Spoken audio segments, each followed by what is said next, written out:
उत्तराखंड के कोटवार में वकील अहमद की दुकान पर बजरंग दल के लोग चले गए और जाकर उनको गाली गलौज और डरा रहे थे, धमका रहे थे कि तुम कैसे बाबा ड्रेस शॉप का नाम लिखते हो।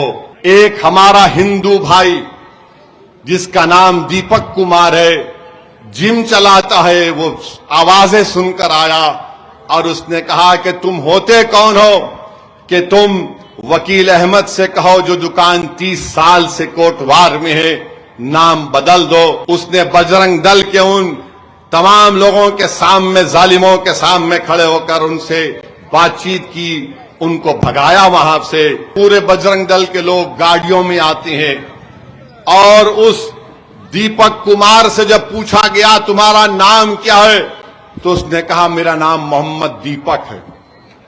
लोगों ने बोला तू मोहम्मद दीपक क्यों बोला, तो उसने कहा भारत में सब बराबर हैं। बजरंग दल के ये बच्चे ग्रुप में आकर गालियां दे रहे उसको, पुलिस के सामने गालियां दे रहे कि तू तेरा नाम मोहम्मद दीपक बोलता है। पुलिस, हजरत पुलिस बैठ के तमाशा देख रही है। तो लोग नेशनल हाईवे को रोक देते हैं घंटे के लिए। उत्तराखंड की पुलिस उनको ऐसा देख रही है कि जैसा उनके दीवान खाने में बैठकर करी पफ खा रहे हैं। मैं सलाम करता हूं दीपक कुमार को कि उसने उस 70 साल के बूढ़े वकील अहमद की हिम्मत और उनके साथ खड़ा हो गया।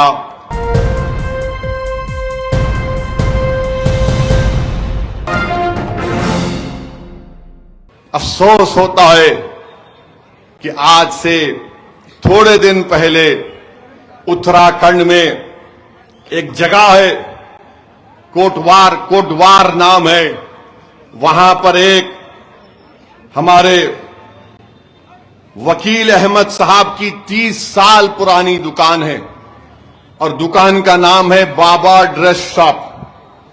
26 जनवरी के दिन हम यौम जमहूरिया मनाते हैं।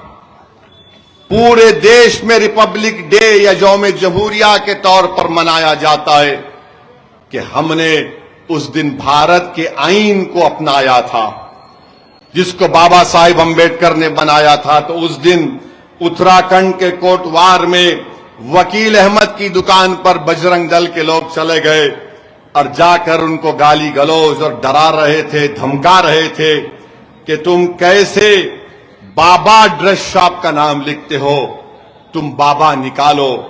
तो उतने में एक हमारा हिंदू भाई जिसका नाम दीपक कुमार है, जिम चलाता है, वो आवाजें सुनकर आया और उसने कहा कि तुम होते कौन हो कि तुम वकील अहमद से कहो जो दुकान 30 साल से कोटवार में है, नाम बदल दो। उसने बजरंग दल के उन तमाम लोगों के सामने, जालिमों के सामने खड़े होकर उनसे बातचीत की, उनको भगाया वहां से। तो बाद में देहरादून से और दूसरे मुकाम से पूरे बजरंग दल के लोग गाड़ियों में आते हैं और उस दीपक कुमार से जब पूछा गया तुम्हारा नाम क्या है, तो उसने कहा मेरा नाम मोहम्मद दीपक है। लोगों ने बोला तू मोहम्मद दीपक क्यों बोला, तो उसने कहा भारत में सब बराबर हैं। जो संविधान भारत का बराबर है, ये बांकड़े पहलवान जिनके चड्डों में से मोंढे पलट गए, बजरंग दल के ये बच्चे ग्रुप में आकर गालियां दे रहे उसको, पुलिस के सामने गालियां दे रहे कि तू तेरा नाम मोहम्मद दीपक बोलता है। पुलिस, हजरत पुलिस बैठ के तमाशा देख रही है। उत्तराखंड में बीजेपी की सरकार है और फिर वो लोग नेशनल हाईवे को रोक देते हैं घंटे के लिए। उत्तराखंड की पुलिस उनको ऐसा देख रही है कि जैसा उनके दीवान खाने में बैठकर करी पफ खा रहे हैं।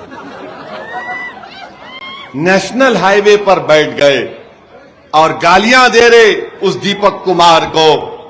आप बताइए, क्या ये रूल ऑफ लॉ है? क्या ऐसे कानून की इज्जत बाकी रहेगी क्या? मेरे अजीज दोस्तों और बुजुर्गों, मैं सलाम करता हूं दीपक कुमार को कि उसने उस 70 साल के बूढ़े वकील अहमद की हिम्मत और उनके साथ खड़ा हो गया।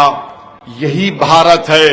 अगर इस तरह के दीपक कुमार के नाम के हमारे हिंदू नौजवान आगे आ जाएंगे तो इस मुल्क से बीजेपी आरएसएस की हुकूमत खत्म हो जाएगी। हम उम्मीद करते हैं कि इंशाअल्लाह ताला, मुझे पूरा यकीन है कि आज भी इस देश में और इस देश की मांओं ने सिर्फ एक ऐसे दीपक कुमार को नहीं पैदा किया होगा। इस देश की मांओं ने जहां पर भगत सिंह को पैदा किया तो इस देश की मांओं ने टीपू सुल्तान को भी पैदा किया था। तो मेरे अजीज दोस्तों और बुजुर्गों, ये पैगाम मैं आपको देकर जा रहा हूं कि मजलिस इत्तेहादुल मुस्लिमीन कभी किसी मजहब के खिलाफ थी, ना कभी रहेगी इंशाअल्लाह ताला। हम खुलकर बोलते हैं और हमारा बोलना यह है कि जब इंसाफ की बात होती, मसावात की बात होती है, इक्वालिटी जिसको अंग्रेजी में, जिसको हमारे आईन में आर्टिकल 14 में लिखा गया, इक्वालिटी का मतलब फॉर्मल नहीं, सब्सटेंटिव इक्वालिटी की बात की गई है। यही इक्वालिटी की लड़ाई जिसको भारत के संविधान ने बाबा साहेब ने दिया, मजलिस लड़ रही है।